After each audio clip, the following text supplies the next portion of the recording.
Bismillahirrahmanirrahim. Wassallallahu ala sayyidina Muhammad wa ala alihi washabihi wasallam. Assalamualaikum warahmatullahi wabarakatuh. Menurut hadis riwayat Bukhari dan Muslim, setiap nabi memiliki doa-doa yang mustajab. Tetapi nabi-nabi terdahulu doanya sudah dihabiskan untuk dunia. Misalnya, jika umatnya durhaka, didoakan datangnya hukuman, turun azab buat orang-orang yang ingkar kepada Nabi itu. Nabi Muhammad tidak seperti itu. Beliau Shallallahu Alaihi Wasallam menyimpan doa mustajabnya untuk akhirat, untuk memberikan syafaat kepada umatnya di akhirat. Doa mustajab yang dimiliki oleh Muhammad Rasulullah Shallallahu Alaihi Wasallam bukan untuk dirinya, bukan untuk anak cucunya, bukan untuk keluarganya, tetapi untuk umatnya di akhirat. Ketika Rasulullah pernah didatangi oleh cucunya Husain, datang pula malaikat Jibril memberitahu bahwa cucunya tersebut suatu saat akan dibunuh orang. Rasulullah tidak berdoa supaya jangan dibunuh, karena beliau lebih mengutamakan kebahagiaan akhirat. Beliau simpan doanya untuk akhirat daripada dunia yang pasti akan ditinggalkan ini. Muhammad Rasulullah Shallallahu Alaihi Wasallam juga memiliki syafaat untuk memasukkan sekelompok manusia ke dalam surga dengan tanpa hisab. Yang seharusnya dihisab dulu, dilakukan pemeriksaan segala macam padanya. Dengan syafaat dari Rasulullah, orang-orang itu tidak jadi dihisab, langsung masuk saja ke surga. Ada pula sekelompok orang yang sudah menjalani pemeriksaan, sudah dihisab, sudah divonis seharusnya masuk neraka, amal kebaikannya lebih sedikit daripada amal keburukannya, tapi karena syafaat dari Muhammad Rasulullah Shallallahu Alaihi Wasallam, ia tidak jadi masuk neraka. Hasil pemeriksaan, keputusan waktu hisab dihapus atau dimaafkan dengan syafaat dari Nabi Muhammad Shallallahu Alaihi Wasallam. Masuklah ia ke surga, tidak jadi ke neraka. Ada pula syafaat buat orang-orang yang sudah masuk neraka. Mereka dikeluarkan dari neraka berkat syafaat dari Nabi Muhammad Shallallahu Alaihi Wasallam. Ada pula syafaat untuk mendoakan orang-orang Islam yang soleh tapi lalai atau teledor dalam melakukan ketaatan kepada Allah Subhanahu wa Ta'ala, supaya dosa mereka karena lalai tersebut dihapus dan diampuni oleh Allah. Ada pula syafaat pada saat ada penghisapan. Itu orang tetap dihisap. Ia mengalami penderitaan karena pemeriksaan dari Allah. Tapi kemudian hisapnya itu diringankan.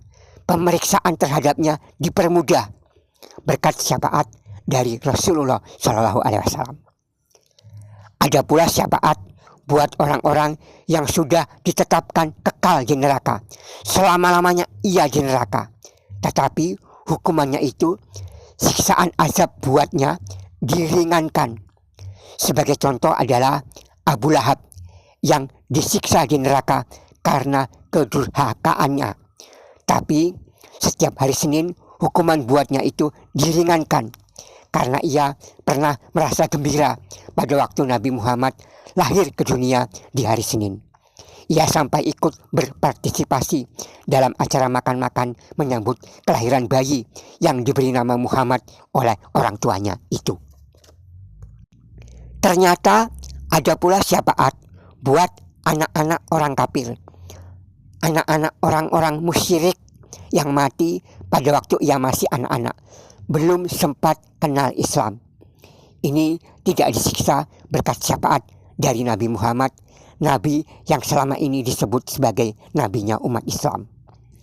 Dan ada pula syafaat khusus buat ahli bait Muhammad Rasulullah Shallallahu Alaihi Wasallam, supaya tidak ada satupun orang yang termasuk anggota keluarga Nabi, anak cucu keturunan Nabi Muhammad Shallallahu Alaihi Wasallam, satupun tidak boleh ada yang masuk neraka kalau ia sudah diberi syafaat dari Nabi Muhammad Rasulullah Shallallahu Alaihi Wasallam. Ada lagi syafaat untuk memberatkan timbangan kebaikan pada hari hisab di hari kiamat. Orang yang timbangan kebaikan dengan keburukannya sama diberi syafaat supaya timbangan kebaikannya menjadi berat. Nabi Muhammad Rasulullah Shallallahu Alaihi Wasallam juga pernah memberi syafaat buat orang yang sedang disiksa di dalam kubur. Beliau mengambil pelepah kurma, ditaruhnya di kubur seseorang yang sedang disiksa di dalam kuburnya gara-gara suka kencing sembarangan, tidak disiram, baik bekas kencingnya maupun alat kelaminnya dulu waktu habis kencing tidak dibersihkan.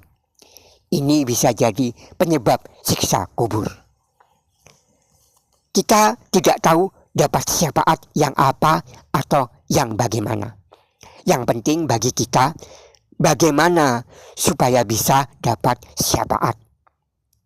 Pertama, hadis riwayat Bukhari menyebut ucapan la ilaha illallah, ikhlas dari dirinya, benar-benar dengan hati yang bersih, tunduk mengakui Allah satu-satunya tempat menyembah. 2. Hadis riwayat Daruqutni, berziarah ke kuburnya Rasulullah waktu haji, waktu umrah, ataupun waktu berkunjung sekedar jalan-jalan ke Madinah. Jangan lupa berziarah ke kuburannya Nabi Muhammad Rasulullah Shallallahu Alaihi Wasallam. Ketiga, hadis riwayat Abu Nuaim, buat orang yang menunaikan hajat saudaranya, buat orang yang mengabulkan permintaan sesama muslim, Nabi Muhammad akan memberinya syafaat untuk memperberat timbangan kebaikannya.